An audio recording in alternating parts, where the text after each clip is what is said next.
strong. It really has. And the things it's very good. We've been discussing over the last year and a half the nutrition of the training.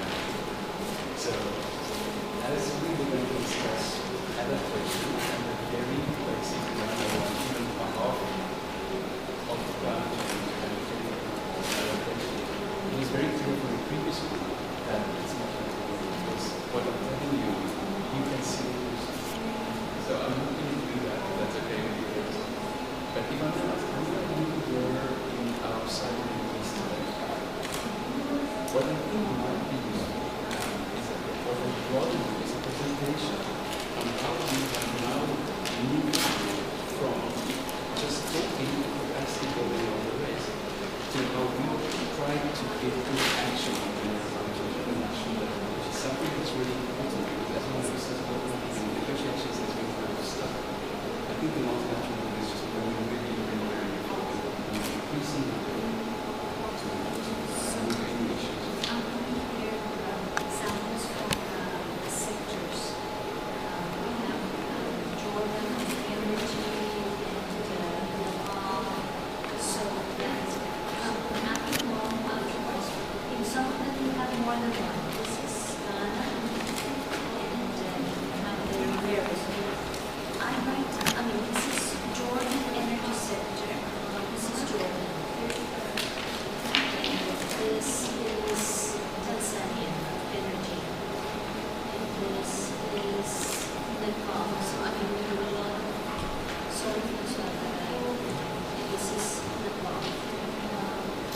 This is on water, and this is Egypt and Tanzania. So you have your water. it's a bit strong.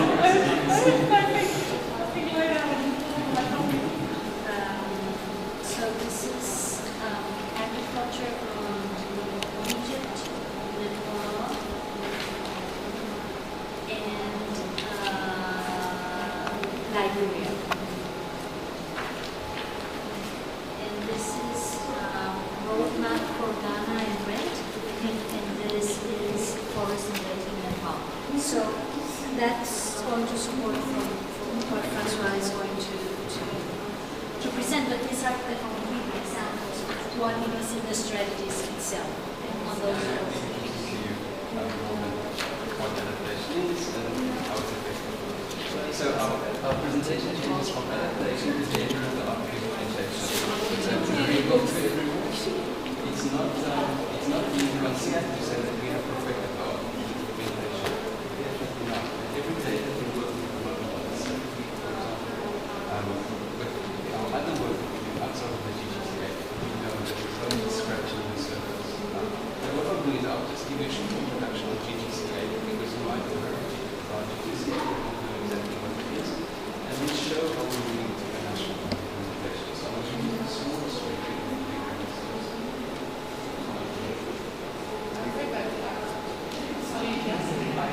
I'm reviewing everything. Thank you for that.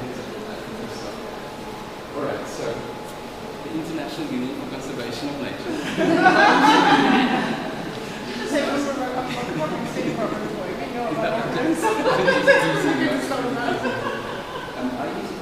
Okay, where does this story start? In 1992, three conventions were born into CPT, UNFCCC, and UNCC.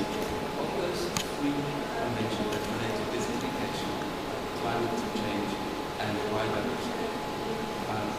The desertification convention was actually the strongest of the nations. It was a very strong preamble on human. And the other two were the tourism saying, what we found in the previous years since Rio, that we just celebrated Rio, and that's where we met, of course, what was that desertification that was so fast up at the starting blocks fell way behind the others. In fact, what happened was the Convention on Biological Diversity started increasing in pace, especially after 2000, by adopting the first gender action plan for the CBD within the Convention, the Secretariat of Parties.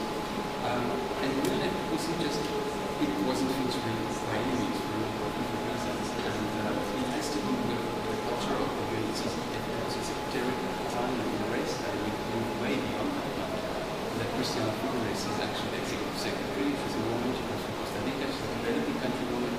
So all those good things come with it. But essentially in 2007, when we came to Bali just ahead of Copenhagen, which is a watershed for climate change negotiations, the negotiations have been producing some people during Bali. GNHCC did some good work in, I think, the convention for some time. They were in many of the conferences of the parties before one. But essentially they didn't get any traction. And what GPCA did, what the IUCA able to get with UNEP,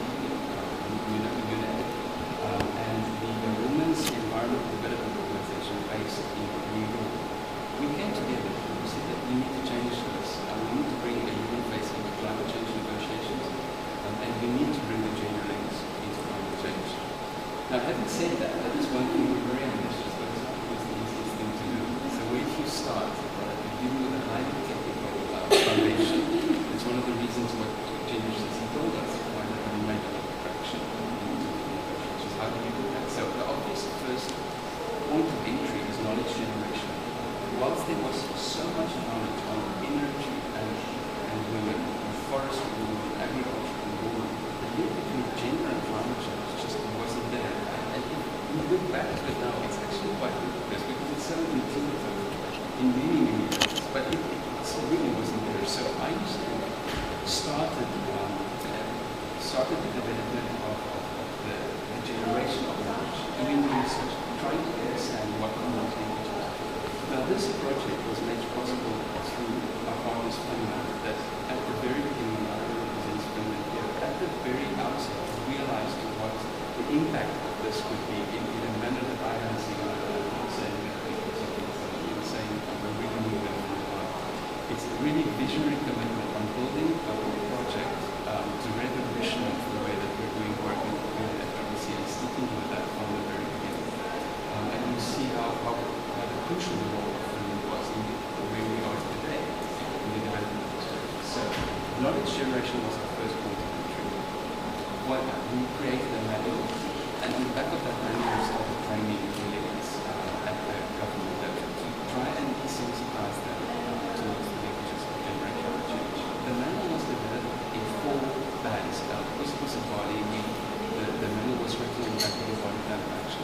So if you look at the manual, you will see that it's adaptation, mitigation, finance, and science and technology very clearly separated from each other. What we're finding very interestingly, as we work at the national level, which is 5 years later, is that there is this great area in the middle where we're playing as well, which we now have to take into account. And this is part of why we have to start revising the knowledge that we have on the training level, because it's just too basic and too far behind how we do as a community. So the capacity building was the second large leg of the strategy that we started to look at for the first 2 years, 2-3 years. And to back that up, we had a very strong advocacy team. So we had the capacity building at the delegate level to make negotiators sensitize them around the issues of gender and climate change. At the same time, we train sustainability leaders at the grassroots level, that if these delegates go back to the countries that have been accountable for the promises they made and make sure that the implementation goes through.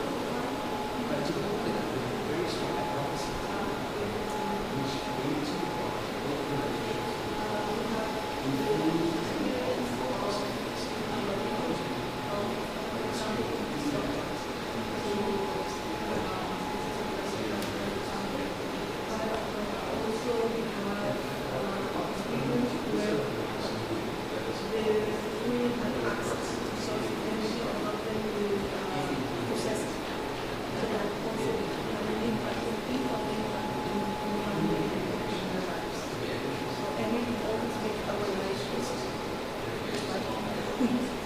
That's the point. Another thing that is important in relation to training is that we have experienced the community that when we try to promote new technologies or to develop new technologies that we take into consideration the real needs of the because when we do that, we need to make sure that they will be promoted in the needs of the community. So this is it is also important to see those